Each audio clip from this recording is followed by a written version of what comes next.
Hey everybody, I'm Bill Keller. I'm a Platinum Executive with Thrive Life, and I recorded this video a couple months ago during the Thrive convention in July of 2018. I'm sorry I'm a little late in getting this posted, but I think it's an important video, so I want to get it up for you.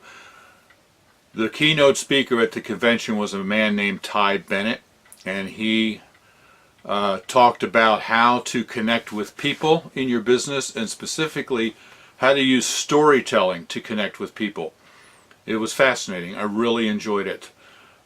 He's written a book about it, and he'll talk about it here in his presentation. Like I said, he was the keynote speaker, and his presentation was an hour long, so this is a little bit longer of a video, but it's well worth it. Very enjoyable. A lot of great information about how to connect with people as you build your Thrive business. So, as he was starting, I was scrambling to get my camera set up, so I missed the introduction of him and probably the first minute or so of his presentation, so I'm sorry about that. So anyway, here in progress is a presentation by Bennet, storytelling. Enjoy. It looked like I was headed to the beach or to Disney World, and as I sat down, she started a conversation. Probably the way most people start a conversation in that situation. She said, "Are you headed to Orlando for business or pleasure?" And I said, "I'm headed for business. How about for you?" And she said, "For business." And then she said, "What do you do?" And I said, "I'm a keynote speaker. I'm speaking at an association conference tomorrow." And then she looked me from head to toe, and she asked me a very blunt question. She said, "Why in the world would anyone hire you to speak to them?" I was kind of offended for a minute, and I looked at her and I said, "'Cause I'm amazing?" And she laughed, and we had a great conversation. I'm actually speaking for her company soon. The reason I tell you that story is as we begin this conversation this morning, I want to start with a really blunt question for you. Why in the world would anyone follow you as their leader? Why would they buy from you? Why would they choose to do business with you?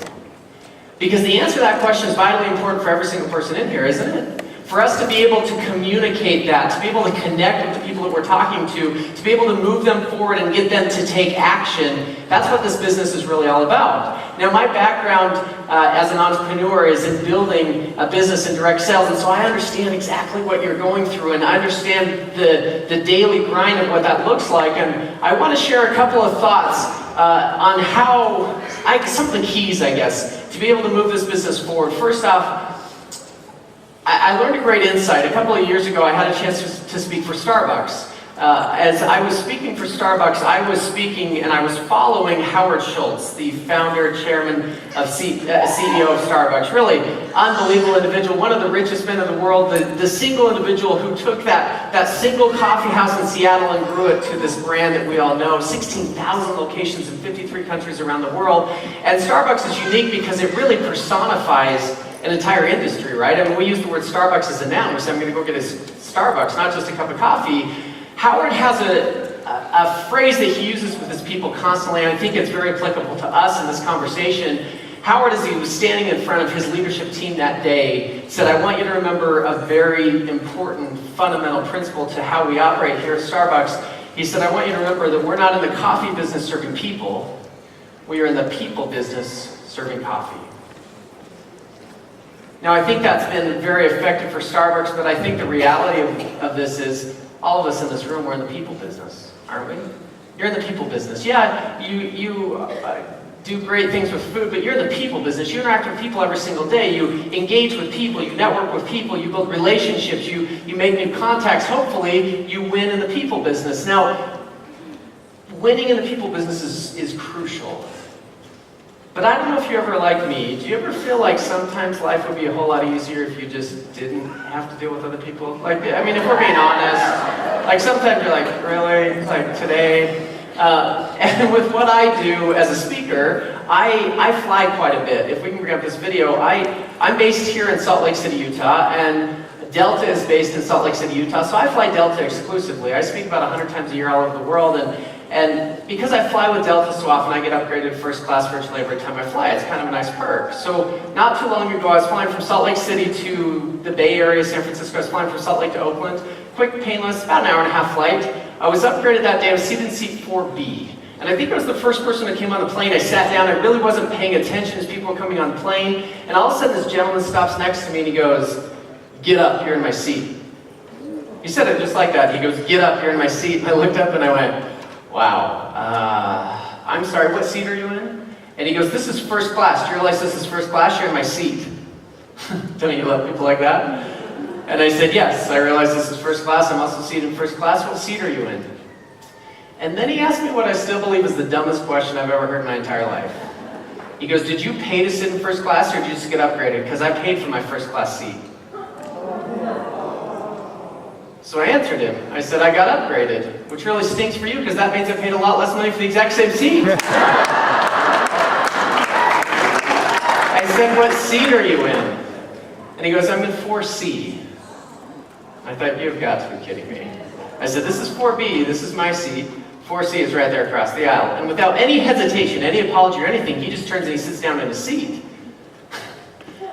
I have to be honest with you, I'm usually pretty good, but by this point I was ticked.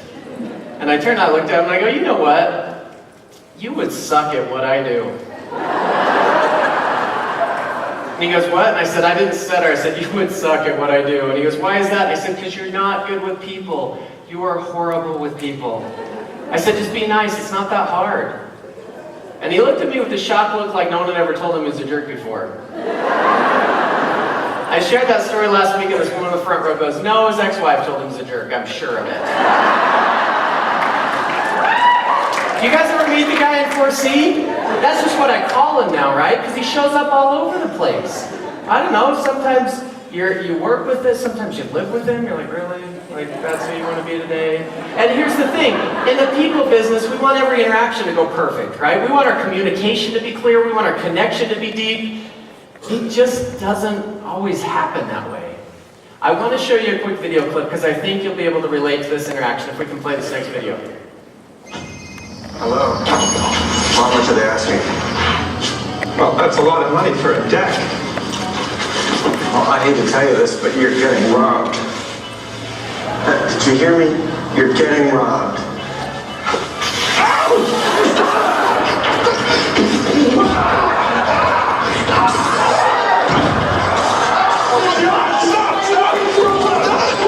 Ameriquest, an open-minded, equal opportunity. That is a bad miscommunication, isn't it? I spoke recently for the managers of a convenience store chain, and I showed them that video clip and they gave it a standing ovation. Here's the truth. I show you that just so we can laugh a little bit, because the reality is in the people business it doesn't always go perfect, right? We don't always make the connection we want. We don't always communicate the way that we want. But I've found for me, my experience has shown me that no one is more intimately involved in the people business than you are. That's what you do.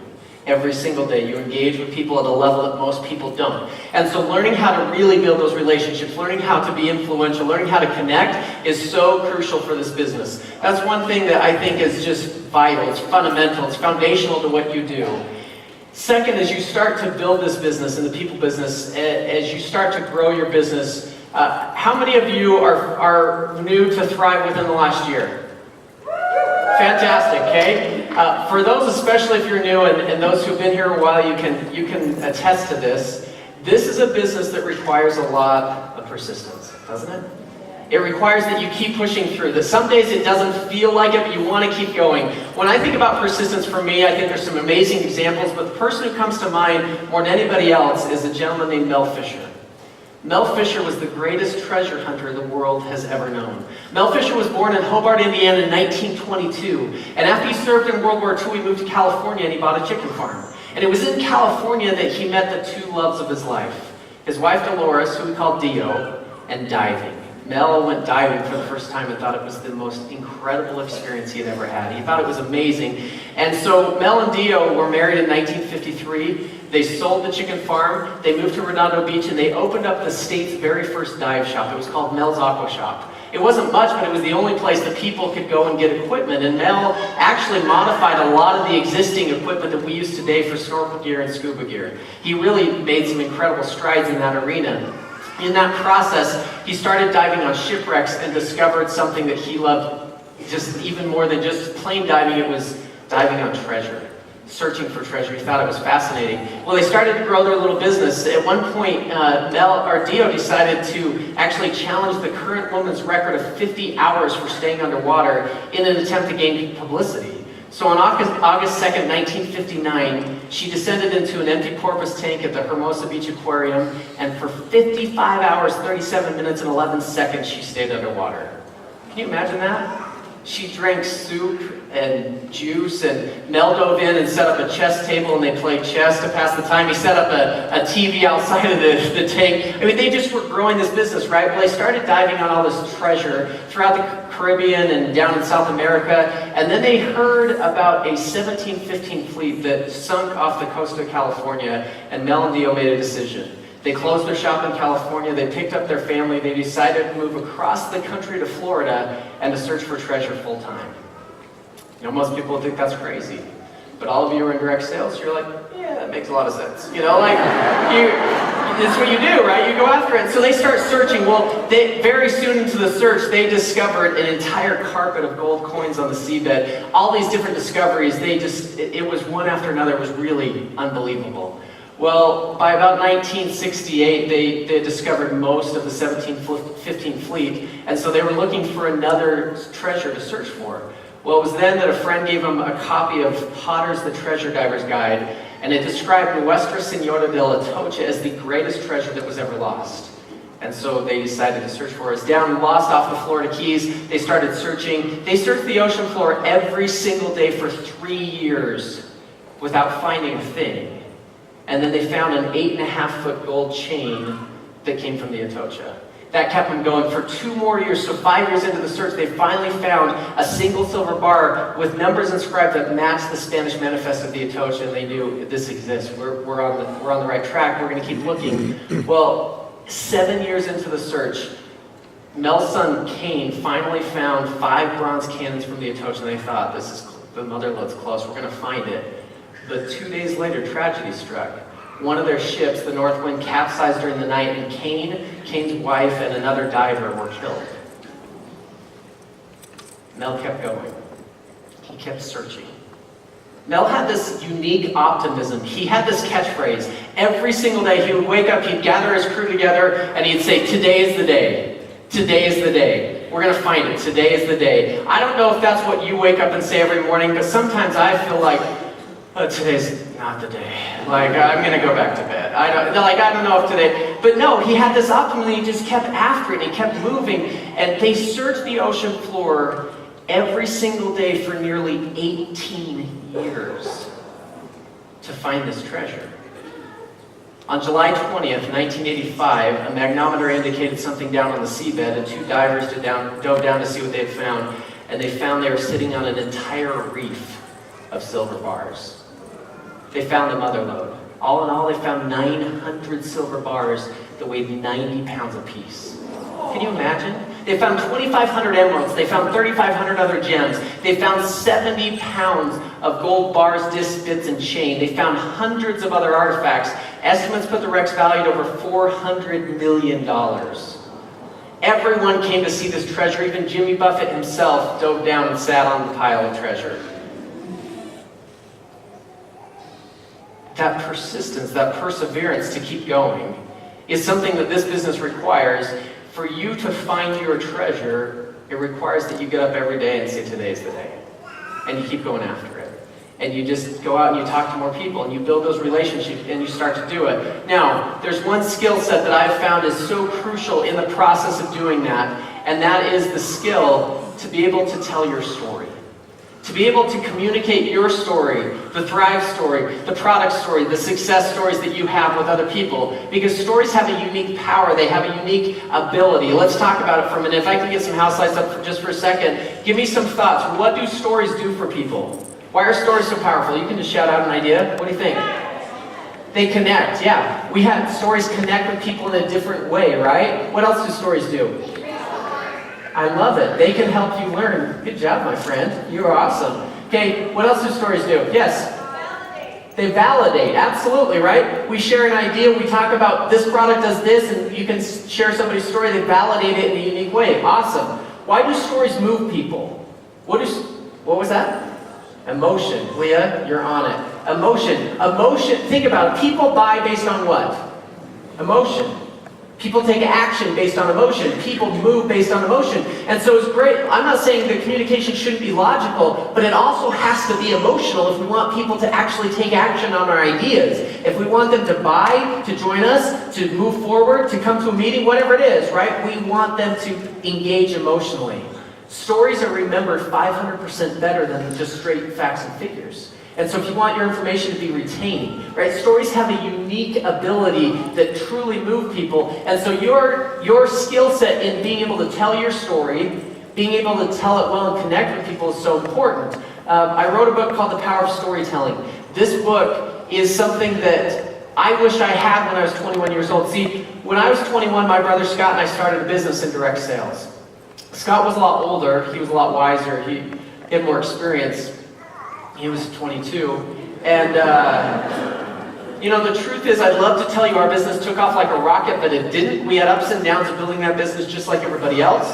And I remember August of 2003 was really a life-changing month for me. For a couple of reasons. Number one, I got married that month. That was life-changing in and of itself. But my wife and I were both going to school. She was studying something, I was studying entrepreneurship, and so I'd started a business on the side, because I thought that was the point of studying entrepreneurship, right? And we got married, we moved back to school, we moved into this tiny little one-bedroom apartment.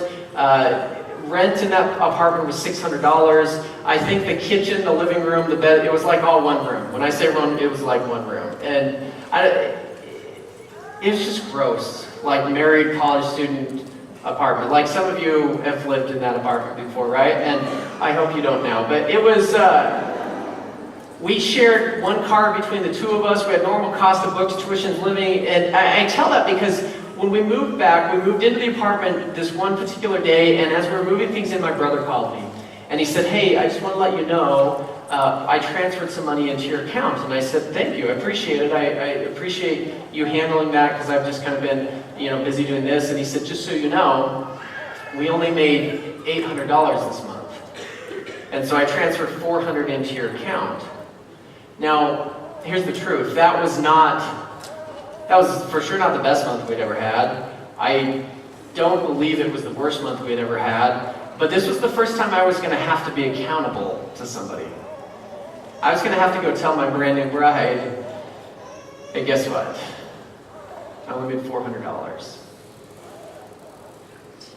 I'm sorry, but you're stuck. I didn't know how to have this conversation, and so I finally just sat down with Sarah and I said, look, I only made $400 this month. And she had a normal reaction, like, are we going to be okay? I mean, that doesn't cover our rent. And as we were talking through this, I don't know if you've ever felt like this, but this is how I was feeling at the time. I felt like I was trying. I was talking to a lot of people, but they were not responding. Have you ever felt like that? I just wasn't, and you're like, right, this second. No, I just wasn't moving them, right? I just wasn't getting them to engage with me. I just wasn't influential in that communication, and I felt like I was failing. And so we were having this conversation, talking about it, and Sarah in her wisdom asked me 2 questions that really changed things. She said, okay, just for a second, I want you to step back. I want you to look at this business with fresh eyes. Do you still believe in it? Do you still think you can make this work? And I said, yeah. And the truth of the matter is, events like this are often that reset for all of us that we need, aren't they?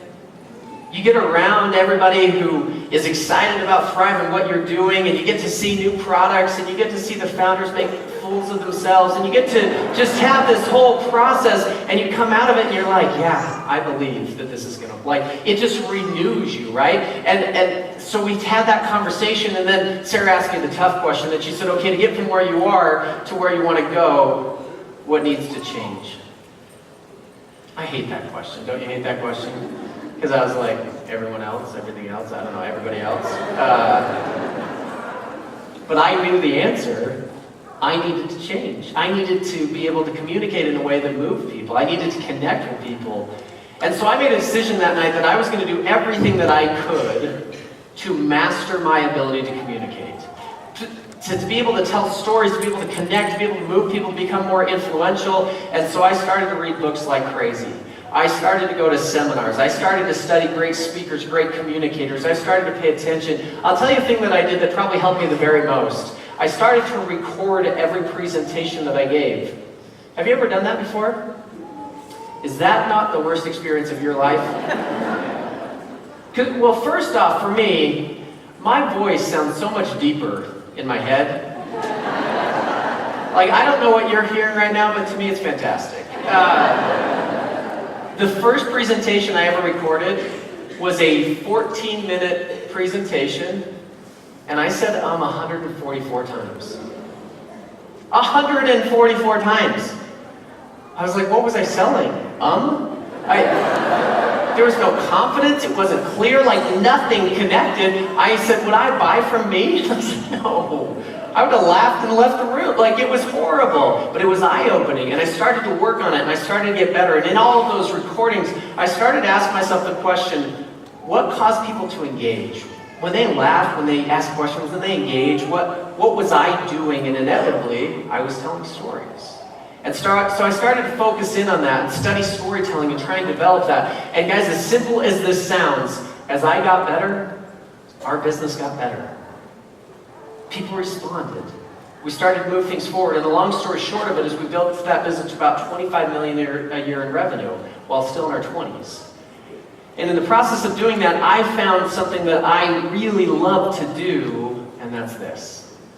To be able to speak to groups and audiences and organizations, to me it's the coolest thing in the world. I was talking to my wife about that this morning, and I said, would you have ever imagined in your wildest dreams that I'd be able to do this, to be able to come and speak to groups like this? It's like a dream come true. And my wife goes, Ty, in my wildest dreams, you don't even show up.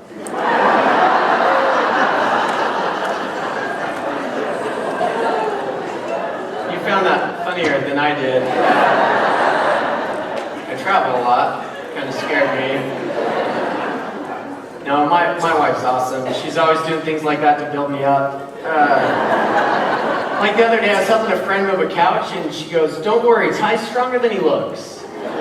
Like things like that, you know? I hope you have somebody like that in your life.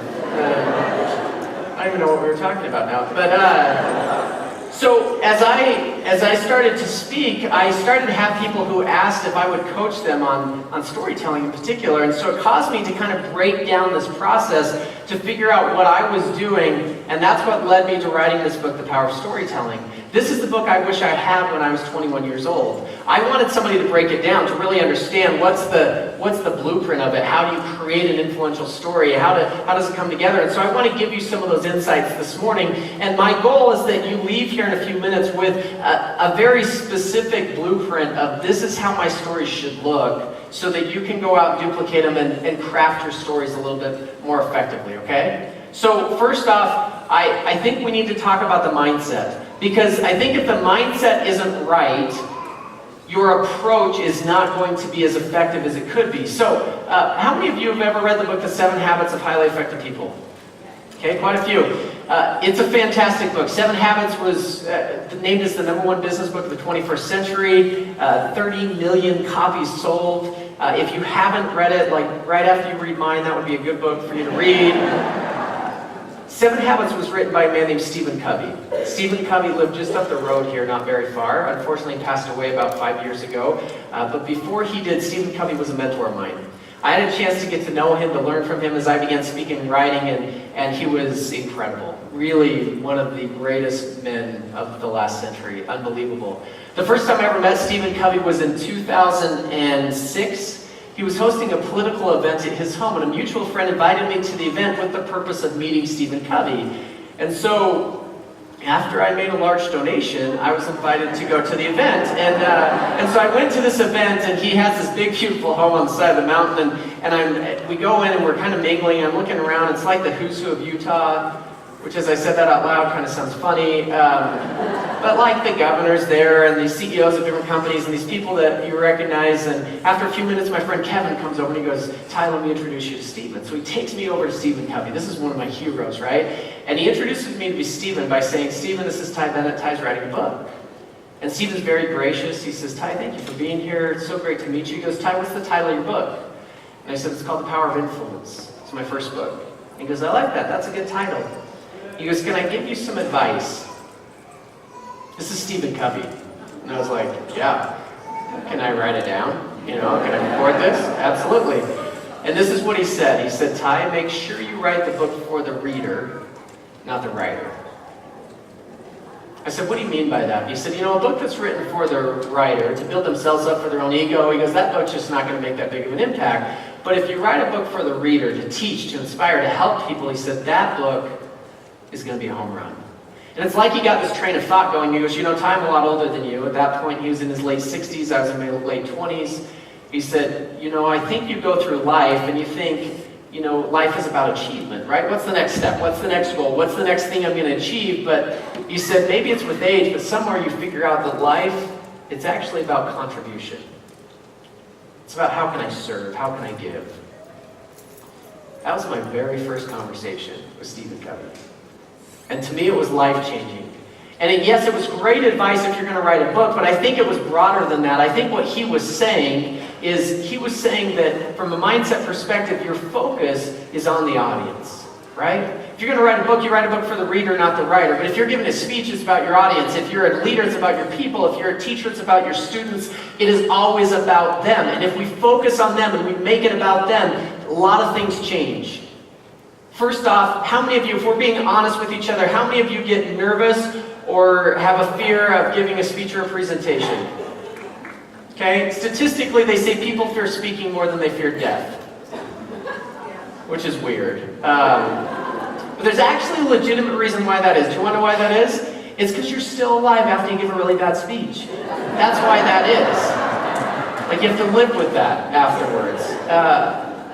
Here's the thing, when you are nervous, when you're gonna, if I were to call you up here right now, you're gonna give a presentation, when you're nervous, where's your focus?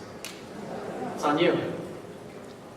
Think about it. You're like, do I look okay? Is my fly down? Like, am I gonna sit right there? All these things, it's all focused here. But if you approach this differently and you focus on the audience, you ask different questions.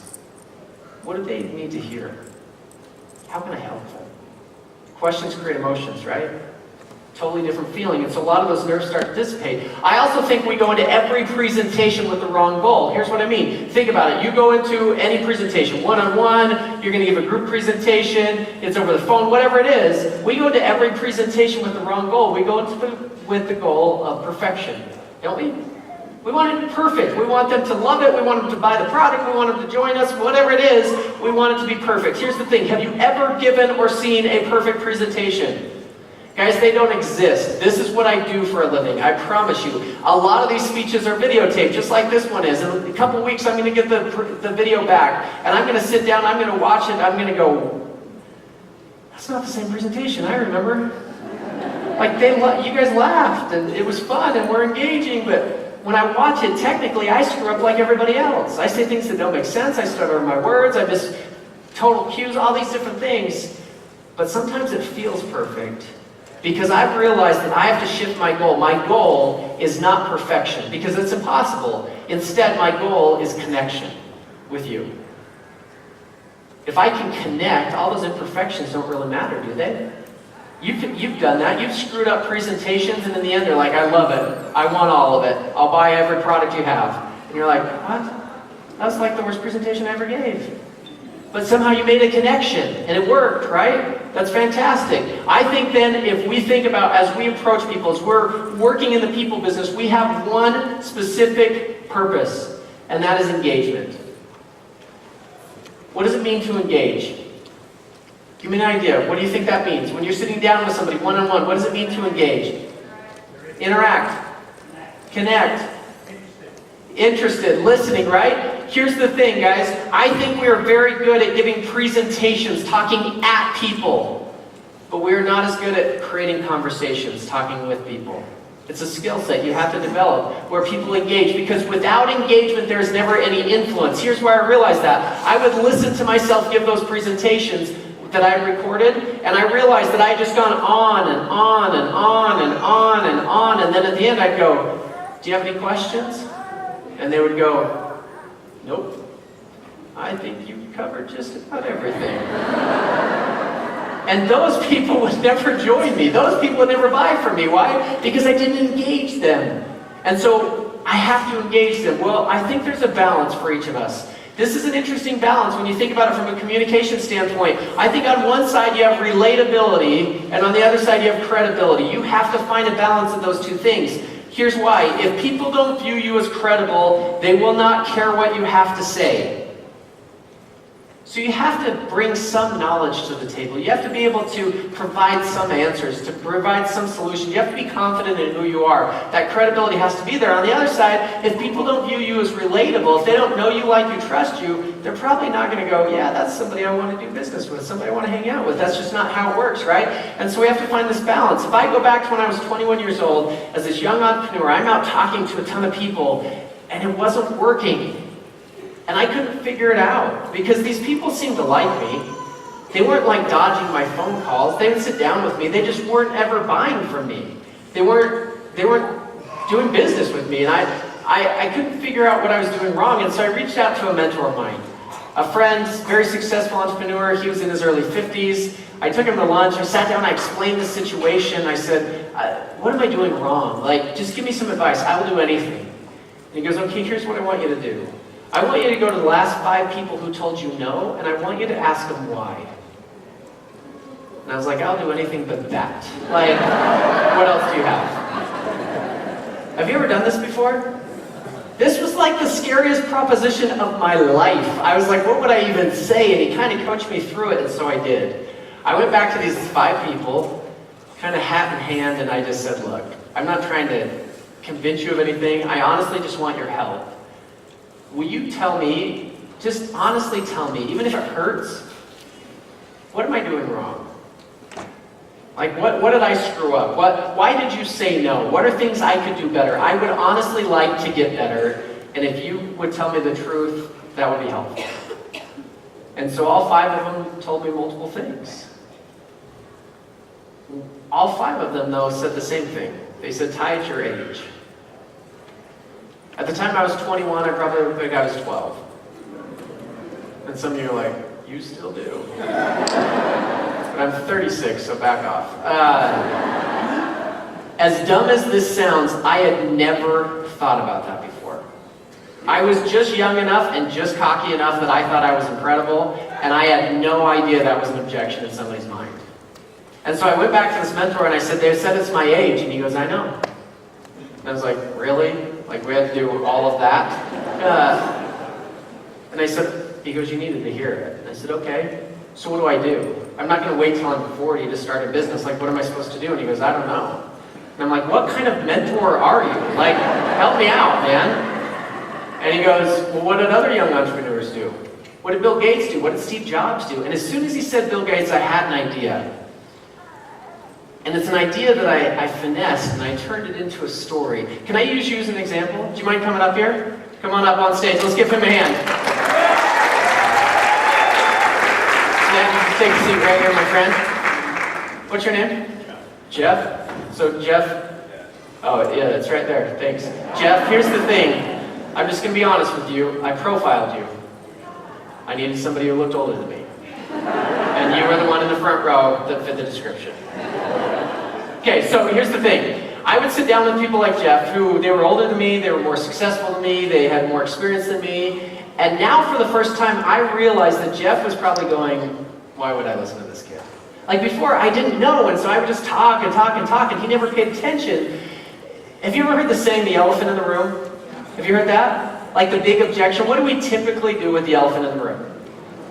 We pretend it's not there, right? Just for a second, like I want you to go with me on the literal translation of that metaphor. Let's say that down the road at the Hogle Zoo, all the animals escaped, and the elephants made their way down to Provo, And they came up to the convention center, second floor, rode the escalator, which would be impressive in and of itself. They came in here, and there's like an elephant, like right here, like an elephant, right? Trunk, tusk, like hanging out. I would have to say something, wouldn't I? I'd have to be like, I don't know, Jeff. There's an elephant. Like, do you want to pet it? Like, I don't know what we're supposed to do. Like, I couldn't just talk and he wouldn't pay attention, right? So here's the thing. The first thing out of my mouth, I'd go, Jeff, I kind of feel like a young Bill Gates. And they would do that. He kind of look at me like, what? Some people would laugh. I wanted him to respond. And I go, here's what I mean. If you remember, Bill Gates was 19 when he dropped out of school, right? And at the time, computers were huge. They were the size of refrigerators. They were super expensive. And Bill Gates went around and told everybody he was going to put a personal computer in every home in the world. People probably thought he was nuts. Like, who's this young, naive entrepreneur? No idea what he's talking about, right? And here's the thing. Jeff, I'm not saying I'm going to be as rich as Bill Gates is. And I'm not saying I'm going to change the world the same way Bill Gates has. But I do know that I have something here. And I'm just asking you to take a serious look at it. Is that fair? You see, that little story, told thousands and thousands of times, quite literally built a multi-million-dollar business. Because it allowed me to have the real conversation that I wasn't having before, right? And so when I get excited about stories, here's why. That story changed the entire trajectory of my career because I learned how to tell that one story well, and it allowed me to connect in a way that I wasn't doing before. Let's give Jeff a big round of applause. Jeff, thank you. Thanks for helping. See, now you know if you sit on the front row. So, let's dive into what a story is, right? Because stories move people, they connect. If you find the right one, they work. So, let's talk about what a story is. Here's my definition of a story. A story, we're going to skip to this slide. A story is a reimagined experience, narrated with enough detail and feeling to cause your listener's imagination to experience it as real. Think about that. We don't tell a story for us, we tell a story for them. And if they can feel it, experience it, if they have an emotional reaction to it, they're more likely to act on it. That's one of the things that I love about your product is that it's visceral, right? They taste it, they like it, they want to buy it, right? They want to take it home with them. And so tastings, all those things are fantastic because it engages people in a unique way. Stories told the right way. Let me give you a quick science lesson. In our brains, there are cells that are called mirror neurons. Mirror neurons are amazing. Mirror neurons allow you and I as human beings to actually feel and experience other people's intentions, emotions, and experiences. Now, this might sound kind of sci-fi. That's how we feel empathy and intuition with other people. When your mirror neurons are very connected, when they're engaged. Think about when you see a movie, if the movie is done well, you might be on the edge of your seat, like almost shaking, like in the anticipation because you're experiencing it, you're feeling it, or you're going to cry or you're going to laugh. I hate to break it to you, but movies aren't real. Like, this isn't real. You're not experiencing that. Your mirror neurons are just engaged and they're experiencing it for you, right? They're allowing you to experience. You've had the same experience when you've heard a story. You've laughed, you've cried, you've engaged in a unique way because that storyteller did a good job. So why is that important for us to understand? Because here's the thing. If we can engage the mirror neurons of the listener when we tell our stories, they are going to feel and experience the story in a different way, and therefore they're going to act on that story. So if you're telling a story to sell a product, they're more likely to buy it. If you're telling a story to get them to join you in the business, they're more likely to do it. If you're telling a story to get them to connect with you, they're going to feel it deeper. So here's the foundation for influential storytelling, and this is crucial. You don't retell a story, you relive a story. Because when you relive a story, you automatically invite other people in to relive it with you. Now, there's some nuances in how you do that. Let me share a couple of them with you. First off, I'm going to teach you how to bring the audience into the story. Now, I'm going to give you 3 techniques. I want you to think of a story that you tell, because there's stories that all of you tell. You tell your own story, you tell stories about certain products, maybe somebody had great experience with a specific product, you tell stories about Thrive and how you connect with just think of a story, okay? Here's what I want to do is I want to give you 3 tangible techniques that you can add that's going to change the way someone hears your story. So, first technique is this. I want you to create curiosity. Now, curiosity is a storyteller's best friend. Curiosity allows people to engage with the story. Here's the truth, and this is going to be a hard truth. I don't mean to burst your bubble, but here's the truth. No one cares about your story. Not even your mom. Unless she sees how it pertains to her, right? That's just how we operate as human beings. So whether it's conscious or subconscious, when somebody starts to tell a story, or they say, let me tell you my story, we go, why do I care? So instead of going about it that way, instead of approaching that story that way, here's what I want you to do. On the front end of the story, to create curiosity, I want you to ask a you-focused question. A you-focused question means the word you is in the question. So here's how it works. I'm going to ask you a question. So I'm going to tap into your world with a question, and then I'm going to bring you into my world with a story. This is how we change presentations to conversations. Now, if you paid attention, you've seen me do this about 15 times so far. Because I've told you story after story after story. Well, let's go back to the Stephen Covey story for just a minute. Before I jumped into that story, I said, how many of you have ever read the book, The 7 Habits of Highly Effective People, right? Almost every hand in here went up. That created a commonality for that story to have relevance in your life.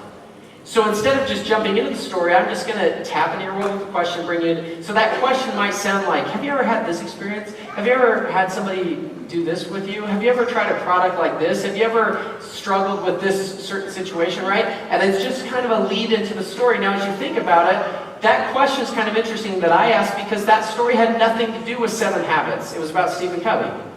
But I found through trial and error that was a better question to ask because more people recognize the name 7 Habits than they do Stephen Covey. Make sense? Right? So sometimes you just have to find the right question, but what I'm doing is I'm piquing your curiosity. Has this ever happened to you? And then I'm just going to bring you into my story. Wow, that's interesting. One time, and now you're right there with me because it now applies to you. Does that make sense? Okay? Second technique is this. I'm going to place you in the scene. I'm going to place you in the scene one of 2 ways. I'm going to say, if you had been there when, or I'm going to use the word imagine and say, imagine being here. One of those 2 ways. Just simple line of text. I'm just going to place you in the scene. As an example, I could say, if you if you were sitting in my office with me, the first time I ever had to interview somebody, I don't know if you've had this experience, I was so nervous. I'm sitting behind my desk, my knees are shaking, the person's walking in, I still don't even know what I'm going to ask them. Okay, stop just for a second. What are you picturing? You're picturing an office, desk, I just engaged you in a co-creation process where you're starting to create the images in your mind, and all I had to do is say, if you had been sitting in my office with me, if you were in the kitchen with me, if you were at the store with me, wherever it is, place them there. Imagine being here, and you place them right there, and all of a sudden, they get to start to picture it and create those images. We think in images. This is why when you read a book, sometimes you go see the movie after, and you're like, no!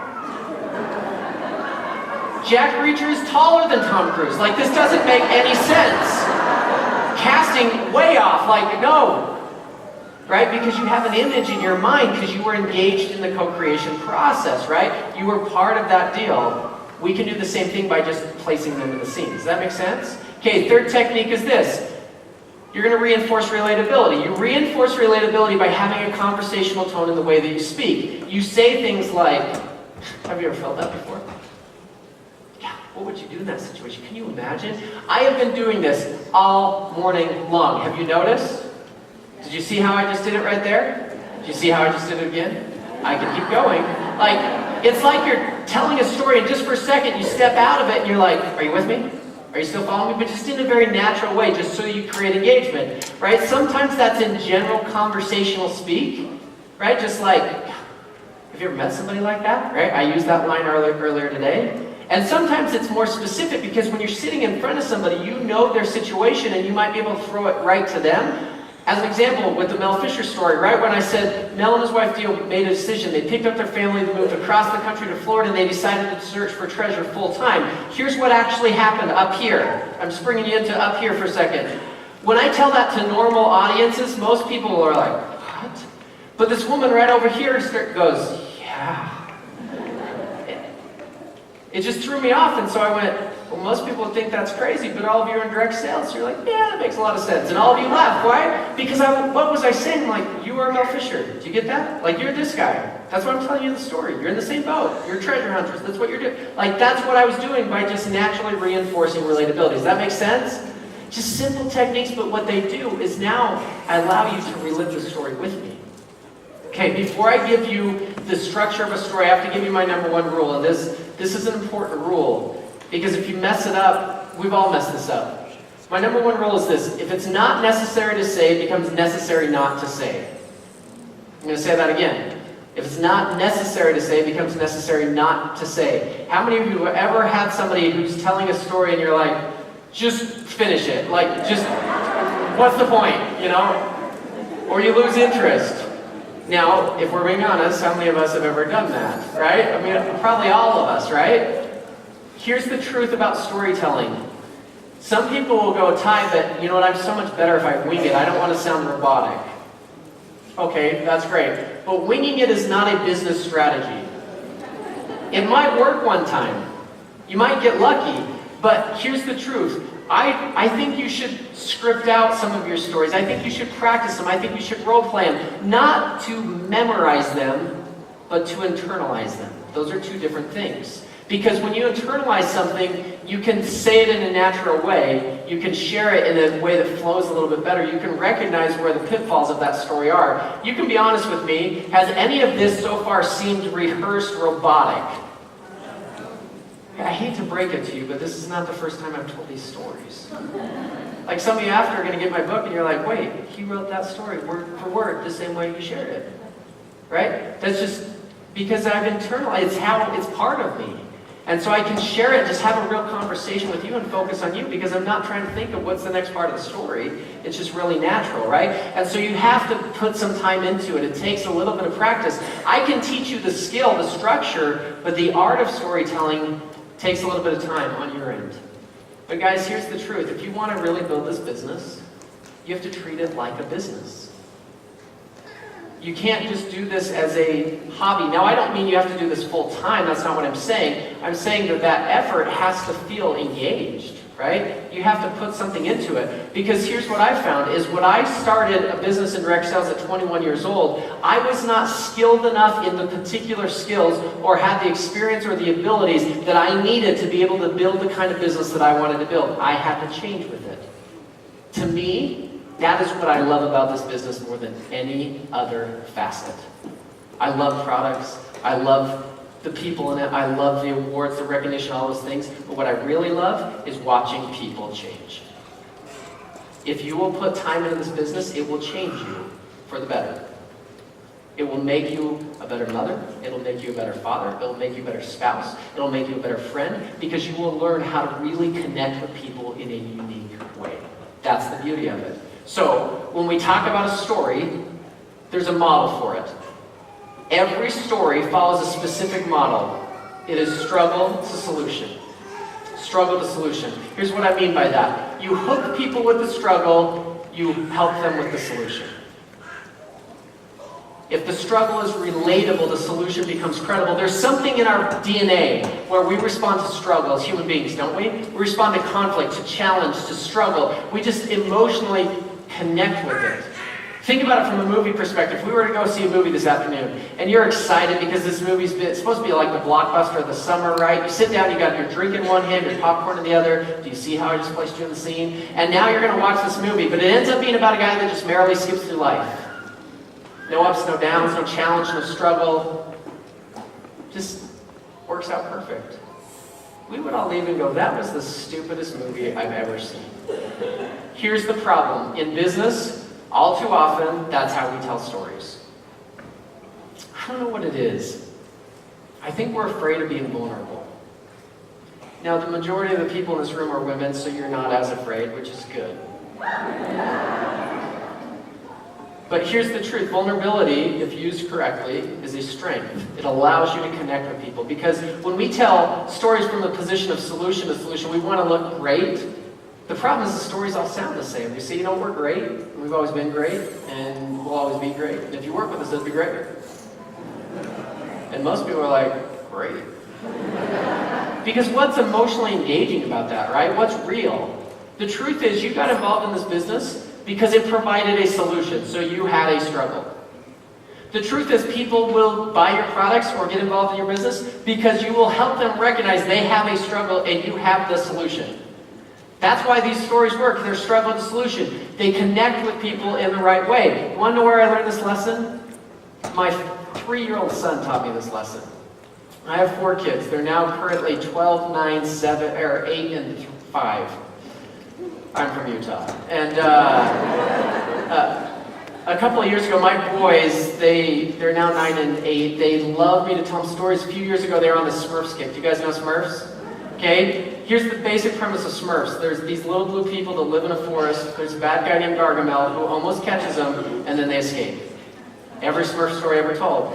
And I've been making up Smurf stories for like a month at this point. I'm like, I don't know how else Gargamel can let these Smurfs go. Like, it's getting ridiculous. Just catch them, eat them, destroy them. I don't know what you're supposed to do. At the end, we don't know because he's never hold on to them. You know, like, so I get home from a trip and my boys are like, Dad, can we have a Smurf story? And I'm like, no.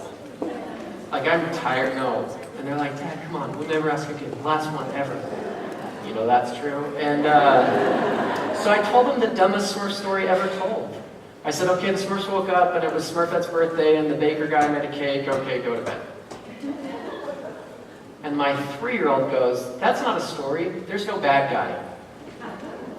And I said, what? And he goes, it's not a story without a bad guy. It doesn't count. I want a real story.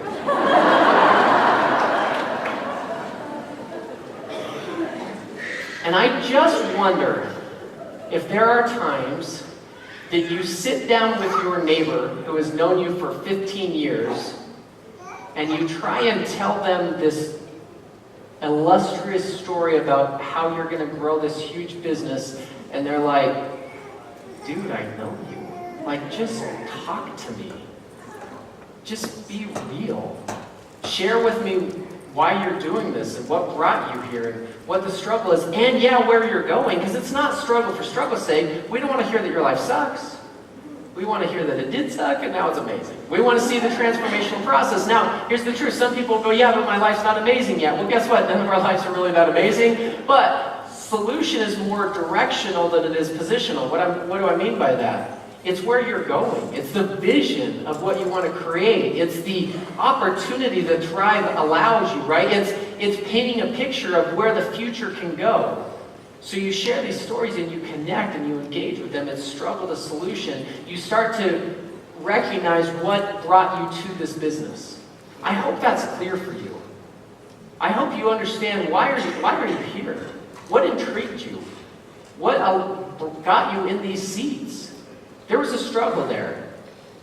You have a story where you can talk about this is how I was introduced, this is what was going on in my life, this is where I found a solution and this met my needs and I got excited about it, and that's why I'm sitting here sharing it with you. And you know, if you connect with that, then they're going to jump on board too. They're going to be excited about what you're doing. You're going to be able to provide something that they find valuable. That's that balance between credibility and relatability, right? Where you provide that value and you also connect with them in a unique way. I've never seen any tool in communication that does that better than a well-told story. And here's the truth. All of you in this room have incredible stories. You have stories to tell. My hope is that you will learn to tell them well. So that you can move people, so that you can make an impact, so that you can move people to the next level. Now, if you're interested in diving deeper in that, right afterwards, right out here in the hall, you can get a copy of one of my books. Dive into it, deeper study if you want. I'll even sign it. I don't mean to brag, but my signature goes for like 13 cents on eBay, so you're welcome. I want to share one last story with you as we wrap up. At the end of World War II, there was a gentleman named Michael Dowling, if we can bring up this video. He was invited to go over to Germany to speak to a group of wounded soldiers. And he made the trip over to Germany. Imagine this scene. Imagine walking into a room where you see dozens of young men lying on cots. Some of them have been shot, some of them are amputees. Every one of them had lost hope in their eyes.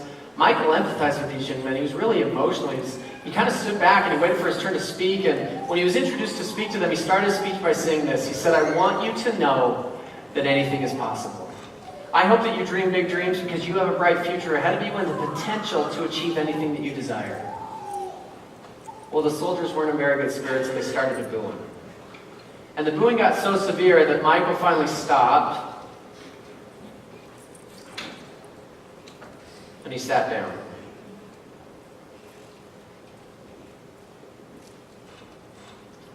And then unexpectedly, he reached down and he removed his prosthetic right leg and he put it on the floor.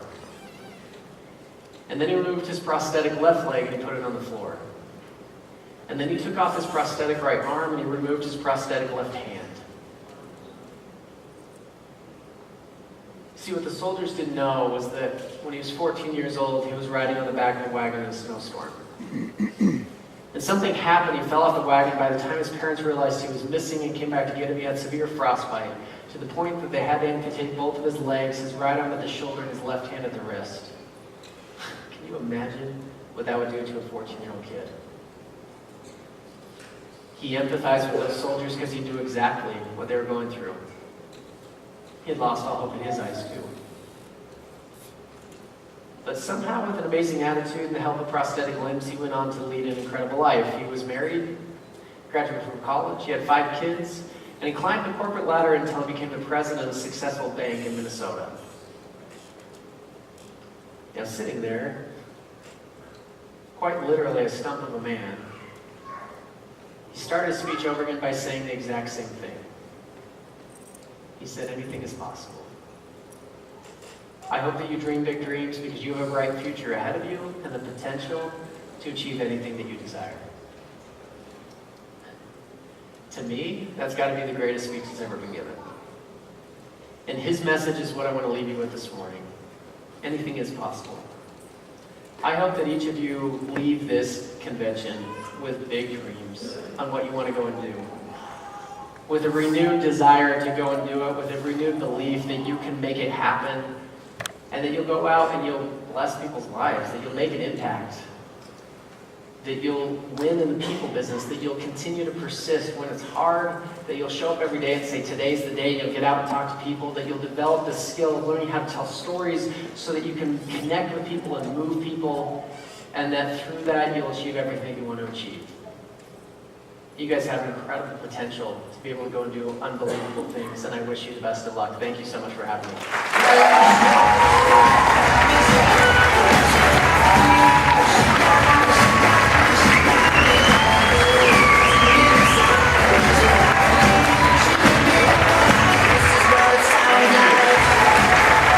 We want to thank Ty Bennet. This has been truly inspirational. I hope you felt the inspiration from him. We wanted to give him a little thank you. All the products that we launched this weekend.